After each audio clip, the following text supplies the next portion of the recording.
Okay, well, good morning, Kannan. Thank you so much for joining our Leadership in a Crisis podcast today. And, we know that you have been in the industry for a long time in India and as well in the US. And, you have been with GE Capital and other companies. And now you are the executive chairman of Vayana Network, as well as more members of a couple other companies, as well as the investor as well. So we are really looking forward to hearing from you about your leadership experience, as well as your thoughts on the current crisis. So together, today with me is also Ranjit Singh. Ranjit is our India CEO. And thanks again, Kannan. Maybe if you can kindly kind of share a little bit more with the audience about your background and also your current role, as well as how you get to where you are today. Oh, thank you, James, and good to meet you, Ranjit. So I think you have some very interesting topics here. One is about leadership, about just experience over time and how it has shaped leadership. And then around the whole idea of the current situation and how businesses should cope with that. My background is that I've kind of got a split career where the first half of my career was with large multinationals. Started in consumer business and consumer marketing with Unilever. Then did a stint with American Express and Bank of America and financial services. And then with a long stint with GE Capital. And largely in roles of being a CEO or a CEO of a business, both in India and in the US. And then the second half of my career has been that of an entrepreneur, either turning around companies or building companies. And in the building company phase, which was after I started focusing on turning around companies, is where I kind of started investing in companies.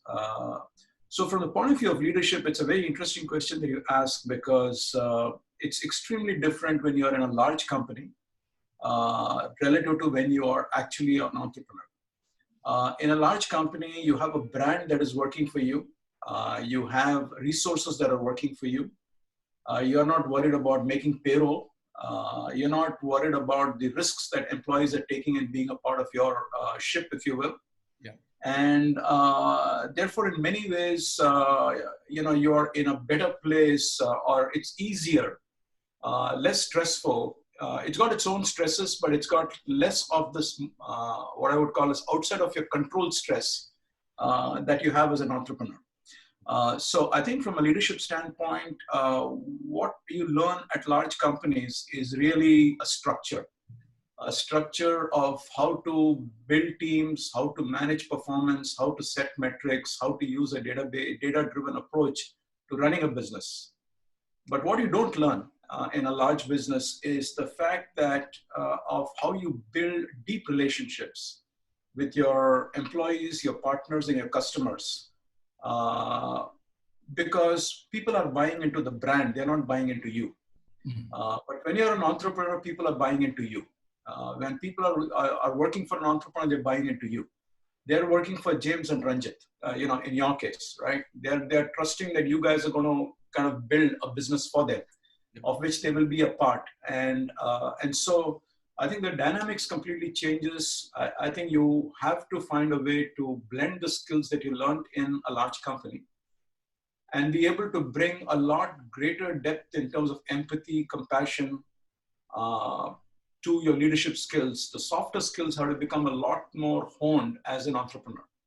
And therefore, I think from a leadership standpoint, one of the things I've learned over the years, and it's been a humbling experience, is that you can only build a business as an entrepreneur if you have solid, deep, authentic connections with your employees, with your partners, and with your clients. And that needs to be combined with obviously your skill to run a business. So I think that's how I would kind of define the leadership change that's happened between working for large companies and now working as an entrepreneur. Understand. Yeah, that's a very great, perspective that you have shared, Kannan. I think you're absolutely right. Coming from a large multinational background, then moving into becoming an entrepreneur, you have seen almost everything that is required to build a business in a big setup, as well as starting from scratch, right? So I think just to understand.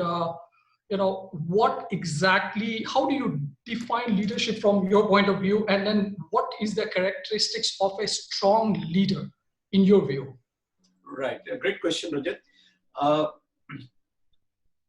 I think to me, leadership is all about orchestration. You're orchestrating a business. You're orchestrating a process. You're orchestrating a program. You're orchestrating an implementation of a strategy, right? So a leader has to think like an orchestrator. And he has a team of people, a bunch of skills, and he's got to kind of bring those together to be able to deliver the right outcome, right? And therefore, I think the first thing a leader has to do is to be an orchestrator, to be able to understand what's the big picture, what are the strategy and the tactics to be able to execute on a plan. And then more importantly, as an orchestrator, you're not only orchestrating the actual tasks that are involved, but you're also orchestrating the emotional energy of the team and creating a rhythm where there is a very high level of engagement and alignment with the mission, vision, and the goals of the business. And that, I think, is a great leader. So much so that at some point you find the leader doesn't even need to be there for the team to perform. The team gets to be on an autopilot. In fact, the best organizations and the best leaderships that I have seen, which I try to model myself around, is that I should actually, as a leader, be invisible. I mean, people should, in fact, pretty much be able to think like me, think about, be able to kind of have the space to bring their own creativity to the role, feel comfortable in being able to bring their energy to the role, as long as you're working within the larger construct of the mission, vision, and the direction of the business. And that, I think, is a hallmark of a very good leader. And I think leadership is also about the fact that you have to create space for your people. It's amazing. I think the best leaders are people who are always thinking about creating space. And they're always thinking about removing bottlenecks so that you're basically creating runway for your people to execute. Now, if you can do that, I think you're a very strong leader. And I tend to focus on that a lot. I kind of continuously, that's why whenever I see an email from somebody, that's a message to me about either asking for help or asking for input or seeking a clarification. And then I kind of dig into that email and say, okay, what is it that I can do in a very compacted fashion that pretty much elevates the person in terms of where they can perform at from where they are, right? And the moment you do that and they see that you're kind of concerned about, or you're trying to make an impact to their performance level, and if you can do that to each of your team members, then two things happen. One is that they start seeing you as somebody who is genuinely vested in their success and their growth. And secondly, once they feel the value of that style, they pass that on to their team members. So it has a beautiful cascading effect, in a sense. So I think that's what I would call Ranjit as a good leader. That's very powerful. Kannan, Okay. as an alumni of GE, I can see a lot of that GE in you. No, actually, it's interesting. You mentioned GE, James. I think you and I have both been there. And we've been there in what used to be the heydays of GE.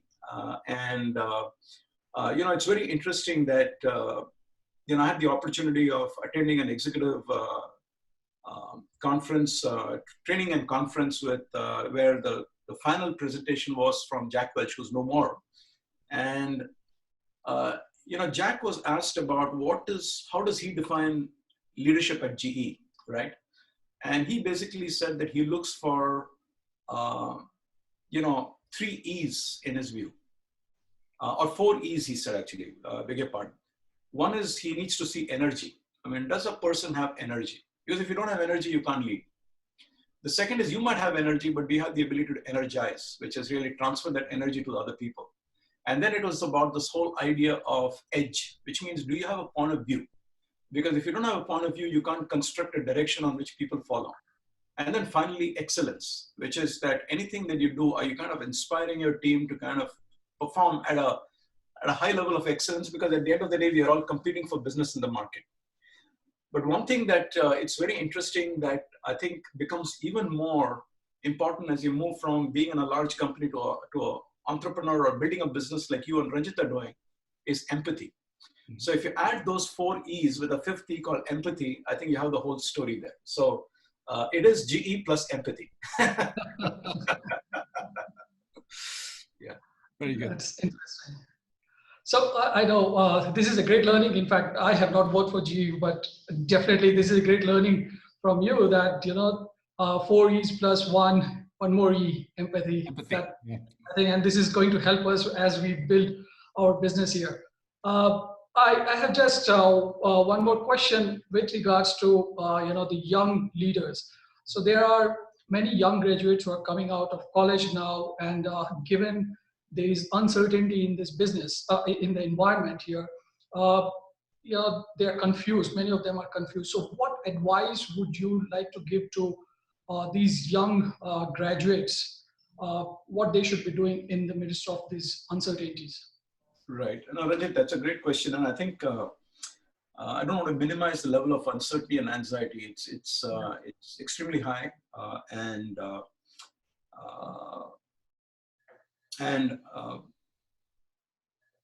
Uncertainty kind of creates also a situation where businesses, government, institutions, educational institutions, wherever the opportunities lie for these youngsters, they are not investing, and therefore it kind of creates a bit of a disruption in available opportunities. But I think life is a marathon; it's not a sprint. You have to think about it like a marathon. And my view is that the world is kind of at a place where there is going to be a premium on skills. So my recommendation to a lot of the young graduates who are passing out is to kind of work on 2 very strong premises. One premise is positivity. I think if all of us have to realize that negativity never solved anything. Okay, it's positivity that kind of brings solutions. Negativity tends to expand the problem. Positivity tends to expand the solution. So I think one is positivity is so crucial. Stay positive, have a positive attitude, and be optimistic, because that's when you're kind of becoming a part of the solution. You're creating the solution. The second part is a very strong belief in, create your own opportunities. When I say create your own opportunities, it might still be a job with a company, a job with an institution, being a part of an academic institution, etc. But the creation of the opportunities around the focus of building a skill. Okay. Now, if you step back a bit, a lot of us have been executives. We have been, we have had, managed positions. We have been leaders in business. But really speaking, if you think of yourself as a craftsman, if you think about a craftsman, what do? They actually create sculptures. They create paintings. They create music. Now, you cannot do that unless you're extremely passionate about what you do, right? So one of the areas that I would encourage new graduates is that pick a space that you get excited about. Pick a space that you can tirelessly do for days together, months together, years together, and you're only more enthused as you learn more about that space, and then build your skills in that space. Opportunities will come, yeah, and it is that focus that is required to anchor the new graduates. So my recommendation to new graduates, in summary, is stay positive and start building skills where you see a real pathway to being the best that you can be. And if you can combine these 2, I think they will surprise themselves that opportunities will just start showing up, right? And that is the advice that I would give to a lot of the youngsters that I work with. I mean, I work with a lot of young people, and I kind of tell them that look, shift away from the focus that you're looking for a job and a paycheck.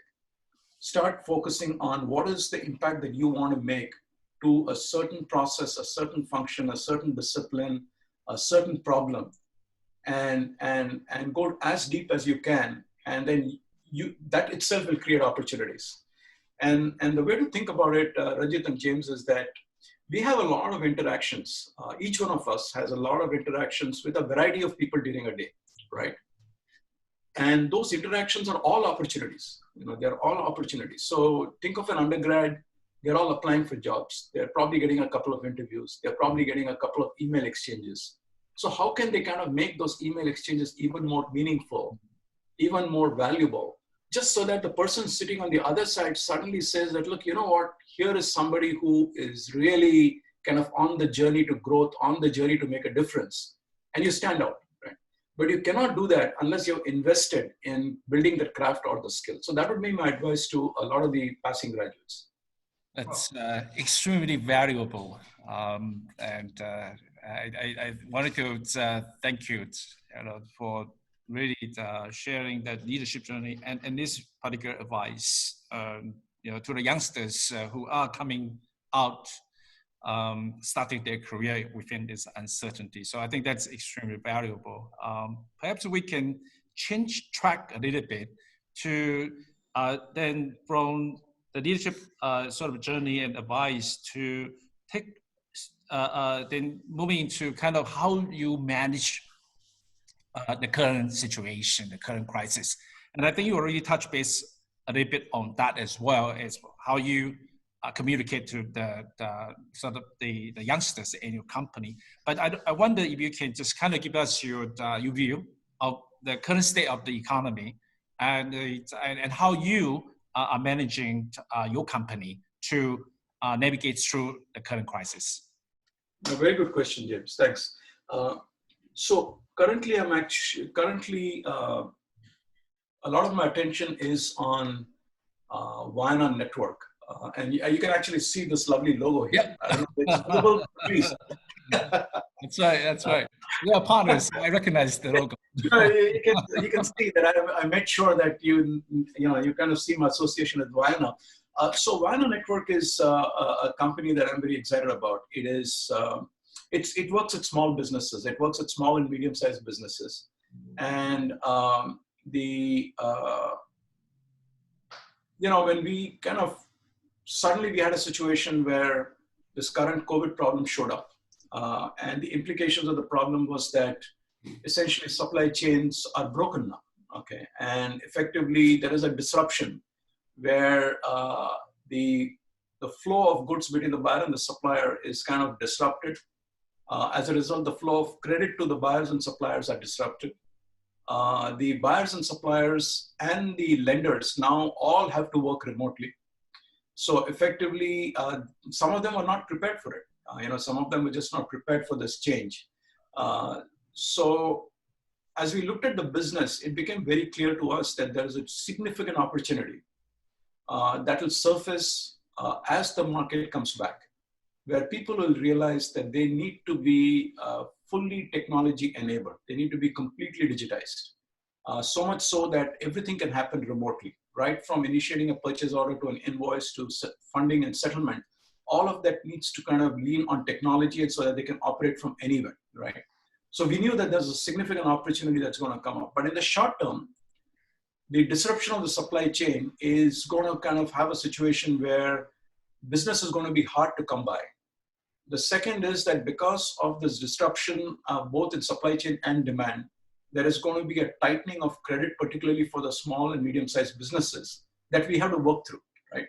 So one of the key measures for Vayana Network, and I think the board, the founder, myself, and the management team, we got together and we said that, look, the important thing is while we see the larger opportunity that's going to show up at our door, we don't know whether it's in 3 months, 6 months, 9 months, or 12 months.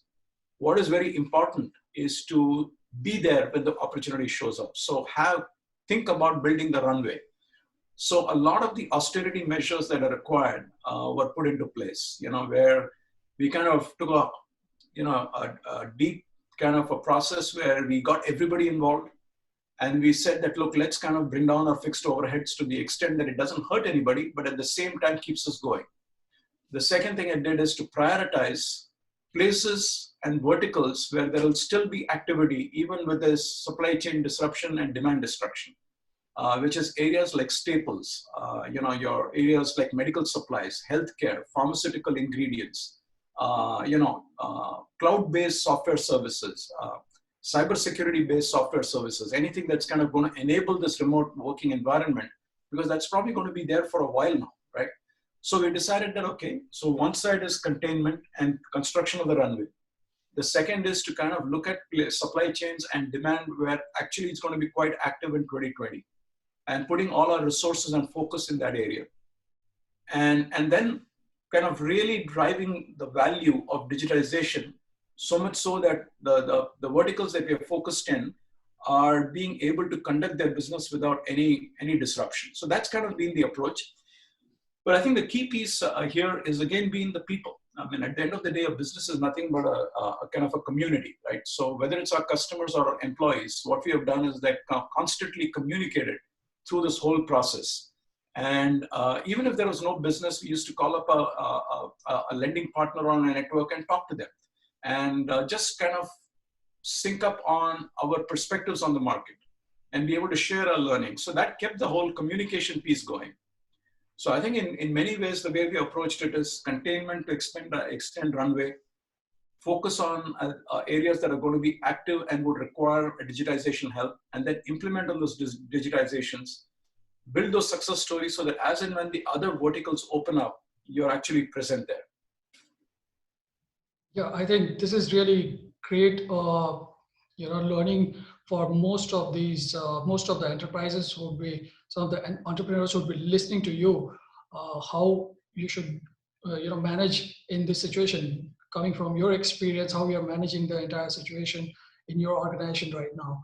Now, just one question around that is, it is slightly different, but it's like, what's the biggest surprise you have had in the last few months, other than this COVID-19 and lockdown and whatever things are going on, other than this, and why do you think so? And then have you been able to manage that, or you're still in the process of managing it? That's a great question, Rajat. I think actually,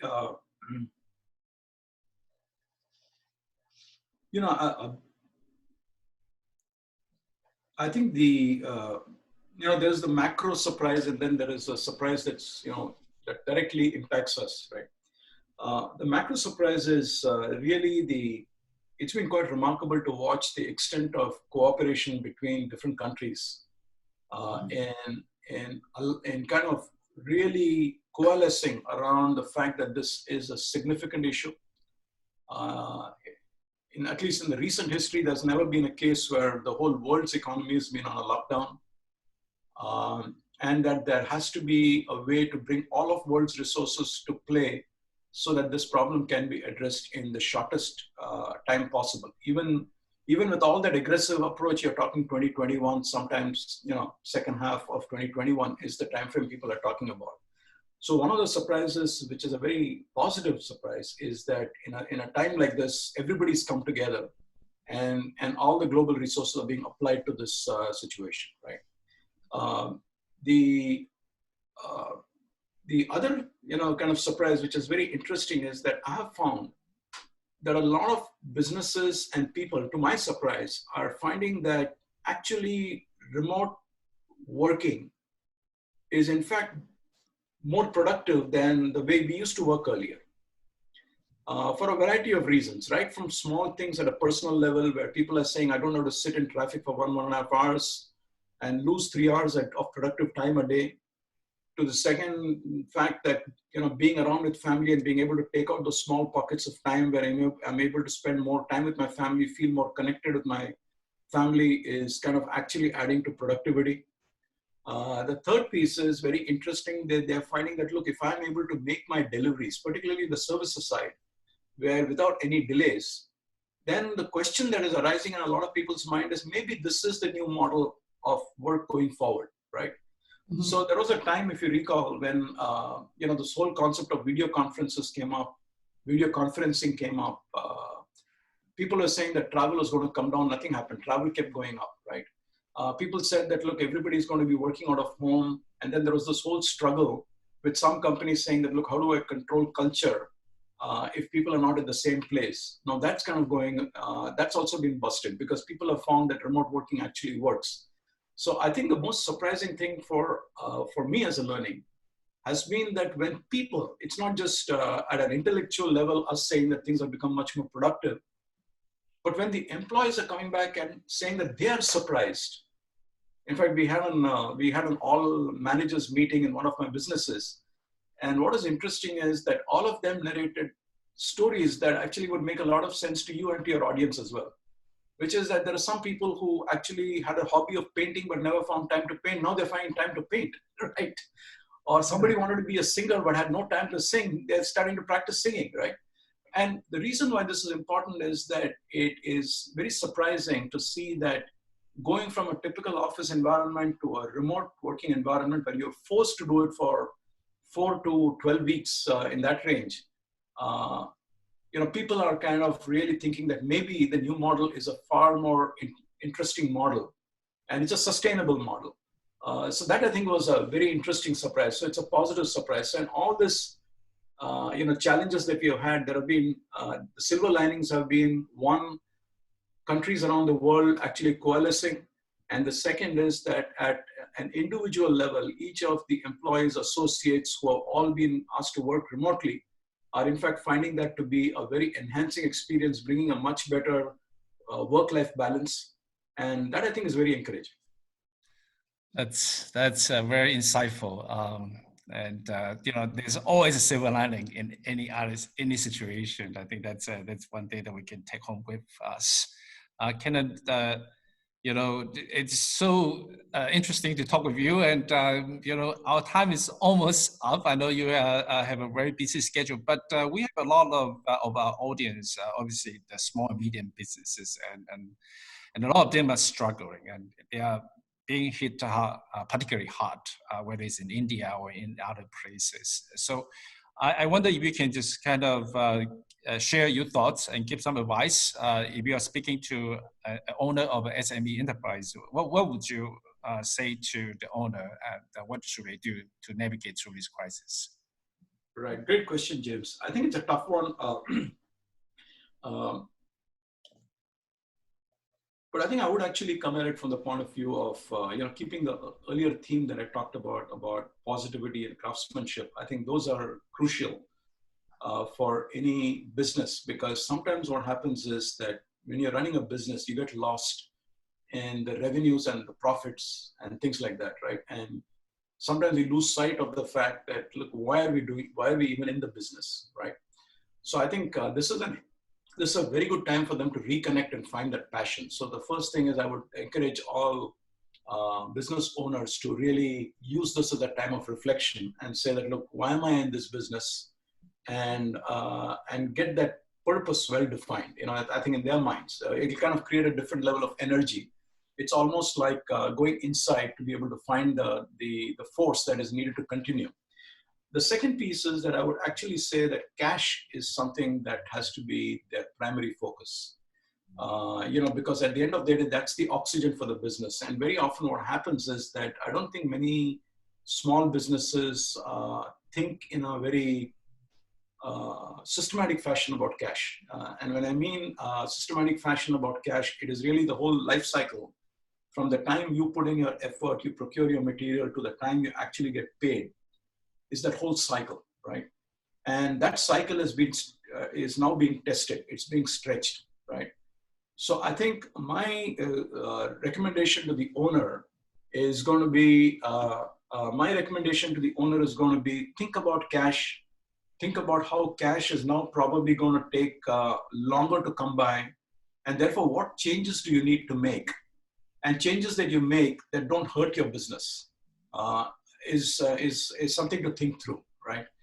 And the other piece that I would encourage businesses to think about is that how can you do things smarter and better? Today, technology is very cheap. It's a commodity, right? How do you kind of really create efficiencies by digitizing your workflow? Even if you're a small business, you can actually get cloud-based software for sending out your POs, your invoices. You can get cloud-based software for accounting systems. Your entire back office could be on a subscription per month basis. So it's very economical to kind of set up a nice back office, which is completely digitized. And then the third piece I would say is that think about your buyers, people whom you're supplying to, and think about the risk you're undertaking every time you take on a new order. Okay, very often we in our small business we don't think about risk. And my strongest advice to an owner of a small business, and I do that as a part of Vayana Network, is constantly talk to them about the fact that, look, I understand you're very excited that you got these orders, but remember that these orders also carry a financial risk and a payment risk, right? So can we start thinking more systematically about the risk of realizing those payments? And that's where, James, people like you, Ranjit, Capital Connection become very crucial as a resource to all the your SME customers, where you're able to bring all your experience at G Capital to help them think through the fact that an order is an opportunity, but it also has on the other side a risk which has to be measured. And that's where really people like Capital Connection and Vayana Network could be a great resource for our business owners. And with that note, that high note, I'm afraid that we may have to conclude today's session with you, Kannan. Again, we wanted to thank you so much for taking your time, for sharing with us and our audience your advice and your leadership journey. And we look forward to speaking with you very soon. And thank you again. Thank you. Good night to both of you. And all the best. Thank you. Bye. Take care. Stay safe. Bye-bye. Bye.